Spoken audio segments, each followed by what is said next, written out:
नमस्कार प्यारे बच्चों, आप सबका हिंदी कक्षा में स्वागत है। बच्चों, आज हम तुलसीदास जी द्वारा लिखित रचना रामचरितमानस के भरत राम का प्रेम का अध्ययन करेंगे। बच्चों, इस पाठ में दो भाइयों के गहरे प्रेम को दिखाया जा रहा है। राम के 14 वर्ष वनवास जाने के बाद भरत की मनोदशा का यहाँ पर वर्णन किया जा रहा है।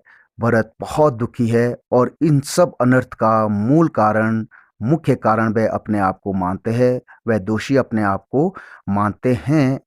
बच्चों, राम, लक्ष्मण और सीता चित्रकूट वन में वनवास में गए हैं और चित्रकूट वन में राम को मनाने के लिए भरत, तीनों माताएं, माता कौशल्या, कैकई और सुमित्रा, गुरु विश्वामित्र और अयोध्या के कुछ ज्ञानी लोग उन्हें मनाने के लिए गए हैं। यहाँ पर इसी बात का वर्णन किया जा रहा है। बच्चों, इन पंक्तियों में भरत का अपने राम भैया के प्रति अगाध प्रेम, गहरे प्रेम को प्रदर्शित किया जा रहा है। और जब वे राम भैया को देखते हैं, उनके दर्शन पाते हैं, तो उनकी जो मनोभावना है उसका यहाँ पर वर्णन किया जा रहा है। तो आइए बच्चों, इन पंक्तियों का अध्ययन करते हैं। पुलकी शरीर स्वभाव ठाटे, नीरज नयन ने जलवाड़े, कह मोर मुनिनाथ निबाहा, यही ते अधिक काहो में कहा। इन पंक्तियों का अर्थ देखिए। तो पुलकी मतलब खुश, प्रसन्न, शरीर शरीर, सभा सभा, भय होना, ठाटे खड़े, नीरज नय कमल, नयन आंखें, नेह प्रेम, जल आंसू, बाड़े बहना। जब सभा में राम भैया आते हैं तो राम भैया को देखकर सभी अपने स्थान पर खड़े हो जाते हैं, उन्हें सम्मान देने के लिए अपने स्थान पर खड़े हो जाते हैं। और भरत जब अपने राम भैया को देखते हैं, राम भैया को देखकर उनका मन बहुत प्रसन्न हो जाता है और राम भैया के दर्शन पाकर उनके कमल रूपी सुंदर आंखों से आंसू की धारा बहने लगती है। और साथ ही जब वे राम भैया के एक मुनि वेश को देखते हैं, उनकी हालत को देखते हैं, उनकी दशा को देखते हैं, तो उनकी आंखों से दुख के आंसू भी बहने लगते हैं। कह मोर मुनिनाथ निभा, यही तेदी कहो मैं कहा। कह मतलब कहना, मोर मेरे, मुनिनाथ गुरु विश्वामित्र, निभा निभाना, यही इससे अधिक कहो मैं कहा, मैं क्या कहूँ। हम यहाँ पर किस कारण आए हैं, ये बात गुरु विश्वामित्र जी ने कह दिया है, इससे अधिक और मैं क्या कहूँ। मैं जानू निज नाथ स्वभाव, अपराधी हूँ पर कहो न काऊ। मैं जानू जानता हूँ निज अपने नाथ राम स्वभाव स्वभाव, अपराधी हूँ अपराधी पर भी कोहू गुस्सा क्रोध ना काऊ करना। यहाँ पर इन पंक्तियों में भरत अपने राम भैया के स्वभाव का वर्णन कर रहे हैं कि उनके राम भैया कितने महान हैं, दयालु है, परोपकारी है। मैं जानू निज ना स्वभाव, कि मैं अपने राम भैया के स्वभाव को अच्छी तरह से जानता हूँ। वो तो इतने दयालु हैं कि वे अपराधी पर भी कभी क्रोध नहीं करते। मोह पर कृपा स्नेह बिसेखी, मोह मुझ पर कृपा, स्नेह प्रेम, बिसेखी विशेष, खेलत खुनिस न कबू देखी। खेलत खेलते हुए, खुनिस क्रोध कबू न देखा, कभी नहीं देखा।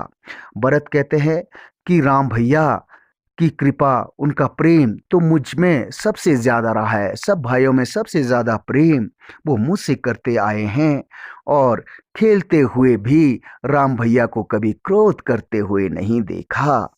शिशुपन ते परे हो न संगू, शिशुपन बचपन से लेकर परे हूं, त्यागना छोड़ना, ना संगो साथ, कभू ना किन्हा, कभू मतलब कभी भी, किन्हा किसी प्रकार, मोर मन भंगू, मेरा मन नहीं भंगू मतलब तोड़ना।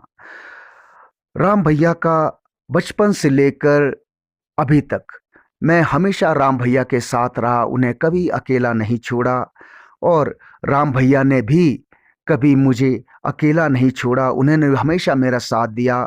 और कभू न मोर भंगू, और राम भैया ने कभी भी मेरा मन नहीं तोड़ा, कभी भी मेरे मन को पीड़ा नहीं पहुंचाई, दुख नहीं पहुंचाया। उन्होंने हमेशा मेरा ध्यान रखा। बड़े भैया हैं तो बड़े भैया होने का उन्होंने अपना पूरा फर्ज निभाया। मैं प्रभु कृपा रिते जो ही, हारे हूँ खेल जीतावा हम मोही। मैं प्रभु प्रभु राम भैया की कृपा को, उनके कृपा को, उनके रीति को, उनके काम करने के तरीकों जी हाँ जो ही अच्छी तरह से जानता हूँ। हारे हूँ खेल जीतावा हम वही। हारा हुआ खेल, जो बचपन में हारा हुआ खेल मैं होता था, हारा जो खेल मैं हार जाता था, जीतावा हम वही, जिता देते थे। मोही मतलब मुझे। अब देखिए बेटा इस पंक्ति का भाव समझे। मैं राम भैया के स्वभाव को, उनके काम करने के तरीके को, उनके प्रेम को भली भांति जानता हूँ। राम भैया बचपन में जब मैं कोई खेल हारा हुआ होता था या मैं खेल हार जाता तो राम भैया जानबूझकर खुद हार जाते थे और मुझे जिता देते थे। क्यों? क्योंकि वे अब अपने छोटे भाइयों से बहुत प्रेम करते हैं, उनका मन कभी नहीं दुखाते थे। ये बच्चों उनके पंक्तियों का, इन पंक्तियों का अर्थ, जिसमें भरत द्वारा राम भैया के स्वभाव का, उनकी महानता का, उनकी दयालुता का, उनके त्याग का, उनके प्रेम का और उनके परोपकार की भावना का यहाँ पर वर्णन किया गया है।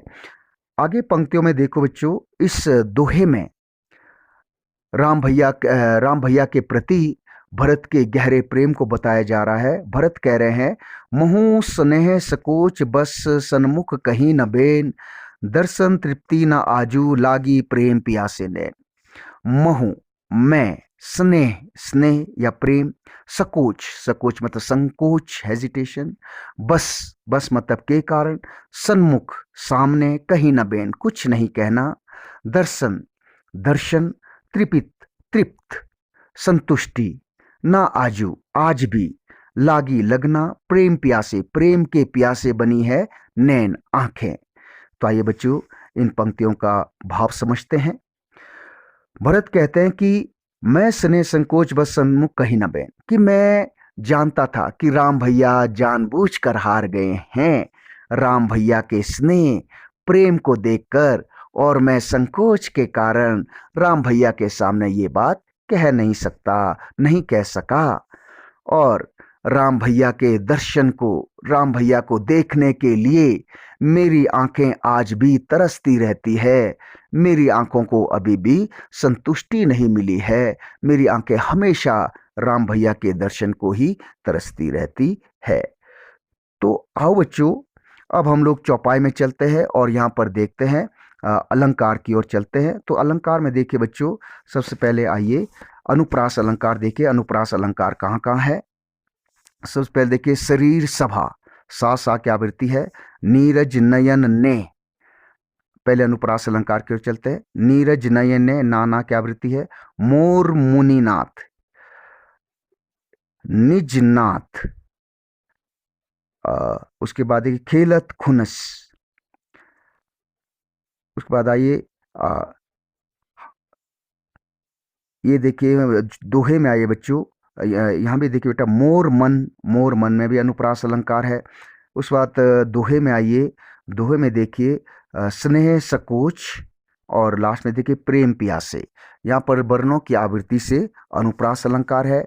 अब आइए देखिए बेटा, यहाँ पर देखिए जल, जल में देखिए बच्चों, जल में श्लेष अलंकार है। आप सब जानते हैं, एक जल जलना ईर्ष्या होता है, एक जल जलना होता है, दूसरा वर्ण होता है जो हाथ जल गया, दूसरा यहाँ पर देखिए एक शब्द के दो से अधिक अर्थ निकल रहे हैं तो श्लेष अलंकार। तो इसके बाद आए बच्चों, यहाँ पर देखिए नीरज नयन, कमल रूपी आंखें, कमल रूपी सुंदर आंखें। तो यहाँ पर नीरज और नयन में रूपक अलंकार है। और इसके बाद आए बच्चों, यहाँ पर देखिए इस तरह यहाँ पर सुंदर अलंकारों का प्रयोग किया गया है। और छंद है चौपाई और दोहा, रस है, करुण रस भी है, भक्ति रस भी है। करुण रस, राम भैया की दशा देकर दुखी है भरत, और भक्ति रस से वे अपने राम भैया से बहुत प्रेम करते हैं, तो यहाँ पर भक्ति रस का भी वर्णन है। तो काल है भक्ति काल। तो आशा करता हूँ बच्चों कि आप लोगों को ये पंक्तियां भली भांति समझ में आई होगी। धन्यवाद।